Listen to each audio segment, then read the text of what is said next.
ರಾಜ್ಯದಲ್ಲಿ ಕೋವಿಡ್ ಮತ್ತೆ ಹರಡಲು ಶುರುವಾಗಿದೆ. ರಾಜ್ಯ ರಾಜಧಾನಿಯಲ್ಲೂ ಅಧಿಕ ಕೇಸ್ ಪತ್ತೆಯಾಗಿದೆ. ಹೀಗಾಗಿ ಒಂದ್ ಕಡೆ ಬಿಬಿಎಂಪಿ ಹೈ ಅಲರ್ಟ್ ಆಗಿದೆ. ಇತ್ತ ಖಾಸಗಿ ಆಸ್ಪತ್ರೆಗಳು ಕೂಡ ಕಟ್ಟುನಿಟ್ಟಿನ ಕ್ರಮಗಳನ್ನು ಕೈಗೊಂಡಿದ್ದಾರೆ. ಮತ್ತೆ ಕೋವಿಡ್ ಹೆಚ್ಚಳ ಶುರುವಾಯಿತು. ಢವ ಢವ ಪಾಲಿಕೆ ಅಧಿಕಾರಿಗಳ ಜೊತೆ ಕಮಿಷನರ್ ಮೀಟಿಂಗ್. ಮಹದೇವಪುರದಲ್ಲಿ ಹೆಚ್ಚಿನ ಕೇಸ್ ವರದಿ, ಹೈ ಅಲರ್ಟ್.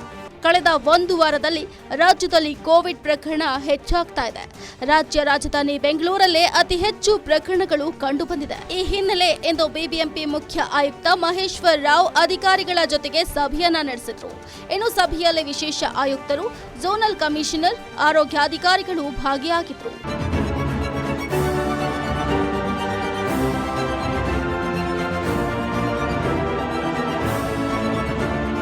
ಪಾಲಿಕೆಯ ವ್ಯಾಪ್ತಿಯಲ್ಲೇ ಒಂದು ವಾರದಲ್ಲಿ ಸರಿಸುಮಾರು 71 ಪ್ರಕರಣಗಳು ಕಂಡುಬಂದಿದೆ. ಇನ್ನು ಅತಿ ಹೆಚ್ಚಿನ ಪ್ರಕರಣಗಳು ಮಹದೇವಪುರ ವಲಯದಲ್ಲಿ ವರದಿಯಾಗಿದೆ. ಸುಮಾರು 16 ಪ್ರಕರಣಗಳು ವರದಿಯಾಗಿದೆ. ಕೆಲವು ರೋಗಿಗಳು ಗುಣಮುಖವಾದರೆ ಇನ್ನು ಉಳಿದವರಿಗೆ ಚಿಕಿತ್ಸೆ ಮುಂದುವರಿತಾ ಇದೆ. ಹೀಗಾಗಿ ಪಾಲಿಕೆ ವ್ಯಾಪ್ತಿಯ ಅಧಿಕಾರಿಗಳಿಗೆ ಬರುವಂತಹ ರೋಗಿಗಳಿಗೆ ಕಡ್ಡಾಯವಾಗಿ ಕೋವಿಡ್ ಟೆಸ್ಟ್ ಮಾಡಿಸುವಂತೆ ಅಧಿಕಾರಿಗಳಿಗೆ ಸೂಚನೆ ನೀಡಲಾಗಿದೆ. ಕೋವಿಡ್ ಬಗ್ಗೆ ಹೆಲ್ತ್ ಡಿಪಾರ್ಟ್ಮೆಂಟ್ ಇಂದ ನಾವು ಡೈರೆಕ್ಷನ್ಸ್ ಅವೈಟ್ ಮಾಡ್ತಾ ಇದ್ದೇವೆ. ನಮ್ಮ ಗಮನಕ್ಕೆ ಏನು ಬಂದಿದೆ ಅಂದರೆ, ಸಾರಿ ಕೇಸಸ್ ಏನು ನಮಗೆ ರಿಪೋರ್ಟ್ ಆಗ್ತದೆ ನಮ್ಮ ಹಾಸ್ಪಿಟಲ್ಸ್ನಲ್ಲಿ, ಅದರದ್ದು ಕಂಪಲ್ಸರಿಯಾಗಿ ನಾವು ಕೋವಿಡ್ ಇನ್ಸ್ಪೆಕ್ಷನ್ ಅಥವಾ ಕೋವಿಡ್ ಟೆಸ್ಟಿಂಗ್ ಮಾಡ್ತೀವಿ. ಸಾರಿ ಅಂದರೆ severely acute respiratory illness which are admitted cases. There is a method also for the hospitals to give the information. that will be tested. Otherwise, ನಮ್ಮ ಹತ್ರ total 71 cases are reported. Active cases have been reported. But 70. ಪಾಲಿಕೆ ವ್ಯಾಪ್ತಿಯಲ್ಲಿ Covid ಸಂಖ್ಯೆಗಳನ್ನು ನೋಡುವುದಾದರೆ ಬೆಂಗಳೂರು ಕೇಂದ್ರ 5, ಬೊಮ್ಮನಹಳ್ಳಿ 7, ದಾಸರಹಳ್ಳಿ 1, ಬೆಂಗಳೂರು ಪೂರ್ವ 13, Mahadevapura 16, RR ನಗರ 1, ಬೆಂಗಳೂರು ದಕ್ಷಿಣ 14, ಬೆಂಗಳೂರು ಪಶ್ಚಿಮದಲ್ಲಿ 10, ಯಲಹಂಕದಲ್ಲಿ 4 ಪ್ರಕರಣಗಳು ದಾಖಲಾಗಿದೆ. ಮಳೆಗಾಲವಾದ ಕಾರಣ ಈ ಸಮಯದಲ್ಲಿ ಹೆಚ್ಚಿನ ಕೇಸ್ಗಳು ವರದಿಯಾಗಲಿದೆ. ಹೀಗಾಗಿ ಪ್ರಮುಖವಾಗಿ ಮಕ್ಕಳು, ವೃದ್ಧರು, ಗರ್ಭಿಣಿ, ಬಾಣಂತಿಯರು, ILI, ಸಾರಿ ಕೇಸ್ ಇರುವವರ ಮೇಲೆ ನಿಗಾ ವಹಿಸೋಕೆ ಆರೋಗ್ಯ ಇಲಾಖೆ ಸೂಚನೆಯನ್ನ ನೀಡಲಾಗಿದೆ. ಸೌತ್ ಮತ್ತೆ ಮಹದೇವಪುರದಲ್ಲಿ 16 and 14 cases we have got recorded. State report ಮಾಡಿದ್ದಾರೆ ಸರ್, 71 ಕೇಸ್ ಗೆಟ್ ರಿಪೋರ್ಟೆಡ್. ಅದು ರಿಪೋರ್ಟ್ ಆಗ್ತಿದೆ. ಪ್ರೈಮರಿ ಸೆಕೆಂಡರಿ ಕಾಂಟ್ಯಾಕ್ಟ್ ಮಾಡಿದ್ದೀರಾ?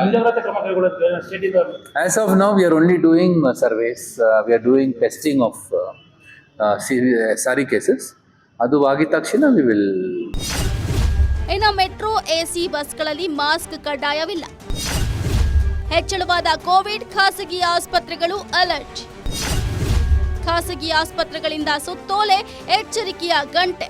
ಇನ್ನು ಮೆಟ್ರೋದಲ್ಲಿ ಸದ್ಯ ಮಾಸ್ಕ್ ಧರಿಸುವುದನ್ನ ಕಡ್ಡಾಯ ಮಾಡಿಲ್ಲ. ಪರಿಸ್ಥಿತಿ ಕೊಂಚ ಹತೋಟಿಯಲ್ಲಿದೆ. ಈ ಕಾರಣದಿಂದಾಗಿ ಕೇಂದ್ರ ಹಾಗೂ ರಾಜ್ಯ ಸರ್ಕಾರ ಸೂಚನೆಯ ಮೇರೆಗೆ ಕ್ರಮ ಕೈಗೊಳ್ಳಲು ಸಿದ್ಧತೆ ನಡೆಸಲಾಗಿದೆ. ಇನ್ನು ಪಾಲಿಕೆ ಮತ್ತು ಆರೋಗ್ಯ ಇಲಾಖೆ ಒಂದ್ ಕಡೆ ಕೋವಿಡ್ ತಡೆಗಟ್ಟೋಕೆ ಕ್ರಮವನ್ನ ತೆಗೆದುಕೊಂಡಿದ್ರೆ, ಇತ್ತ ಖಾಸಗಿ ಆಸ್ಪತ್ರೆಗಳು ಕೂಡ ಎಚ್ಚರಿಕೆಯನ್ನ ಕ್ರಮಗಳನ್ನ ತೆಗೆದುಕೊಂಡಿದ್ದಾರೆ. ಇನ್ನು ಕೋವಿಡ್ ಟೆಸ್ಟ್ ಗಳನ್ನ ನಡೆಸೋಕೆ ಖಾಸಗಿ ಆಸ್ಪತ್ರೆಗಳು ಮುಂದಾಗಿವೆ. ಈಗ ಕೋವಿಡ್ ಆತಂಕ ಅಂತೂ ಈಗ ಶುರುವಾಗಿದೆ. ಆದರೆ ನಾವು ಅಂದ್ಕೊಂಡಷ್ಟು ತೀವ್ರಗತಿಯಲ್ಲಿ ಇದನ್ನು ಹೋಗ್ತಾ ಇಲ್ಲ, ಮಂದಗತಿಯಲ್ಲೇ ಹೋಗ್ತಾ ಇದೆ. ಆದ್ರೂ ಮುನ್ನೆಚ್ಚರಿಕೆ ಇರಬೇಕು, ಜಾಗ್ರತೆ ಇರಬೇಕು ಅನ್ನೋ ದೃಷ್ಟಿಲಿ ನಾವು ಪ್ರೈವೇಟ್ ಹಾಸ್ಪಿಟಲ್ಸ್ ಕಡೆಯಿಂದ ಎಲ್ಲ ಮುನ್ನೆಚ್ಚರಿಕೆಯನ್ನು ವಹಿಸ್ಕೊಳ್ಳೋಕ್ಕೆ ನಾವು ಎಲ್ಲರೂ ರೆಡಿಯಾಗಿದ್ದೀವಿ. ಈ ನಿಟ್ಟಿನಲ್ಲಿ ನಮಗೆ ಬೇಕಾಗಿರೋದೇನು ಅಂತಂದರೆ ಐಸೋಲೇಷನ್ನು, ಜನರನ್ನು ಬೇರ್ಪಡಿಸೋದಾಗಲಿ, ಮತ್ತು PPE ಕಿಟ್ ಥರದ್ದು ಏನಾದರೂ ಪ್ರೊಟೆಕ್ಷನ್ಗೆ ಅದು ಮಾಸ್ಕ್ ಆಗಲಿ, ಸ್ಯಾನಿಟೈಸರ್ ಆಗಲಿ ಆ ಥರದ್ದು, ಮತ್ತು ಸಾಕಷ್ಟು IV ಫ್ಲೂಯಿಡ್ಸು ಎಲ್ಲರಿಗೂ ಕೊಡಲಿಕ್ಕೆ, ಮತ್ತು ಔಷಧಿಗಳು ಎಲ್ಲನೂ ರೆಡಿ ಇಟ್ಕೊಳ್ಳೋಕ್ಕೆ ಎಲ್ಲರಿಗೂ ನಾವು ಇನ್ಸ್ಟ್ರಕ್ಷನ್ಸ್ ಕೊಟ್ಟಿದ್ದೀವಿ. ಒಟ್ನಲ್ಲಿ ಕೋವಿಡ್ ಪ್ರಕರಣಗಳು ದಿನದಿಂದ ದಿನಕ್ಕೆ ಏರಿಕೆ ಆಗ್ತಿದೆ. ಸರ್ಕಾರ ಹಾಗೂ ಪಾಲಿಕೆ ಮೀಟಿಂಗ್ ಮೇಲೆ ಮೀಟಿಂಗ್ ಮಾಡಿ ಕೋವಿಡ್ ಕಟ್ಟಿ ಹಾಕೋಕೆ ತಂತ್ರವನ್ನ ರೂಪಿಸ್ತಿದೆ. ಇನ್ನು ಮುಂದೆ ಕೋವಿಡ್ ಮಹಾಮಾರಿ ಯಾವ ರೀತಿ ಅಟ್ಟಹಾಸ ಮೆರೆಯುತ್ತೋ ಅನ್ನೋ ಆತಂಕ ಒಂದೆಡೆ ಆದ್ರೆ, ಕೋವಿಡ್ ಹೆಚ್ಚು ಆರ್ಭಟಿಸುವ ಮುನ್ನವೇ ಆರೋಗ್ಯ ಇಲಾಖೆ ಇದಕ್ಕೆ ಕಡಿವಾಣ ಹಾಕುತ್ತಾ ಕಾದು ನೋಡಬೇಕಾಗಿದೆ. Charan Moodbidri, metro bureau, guarantee news.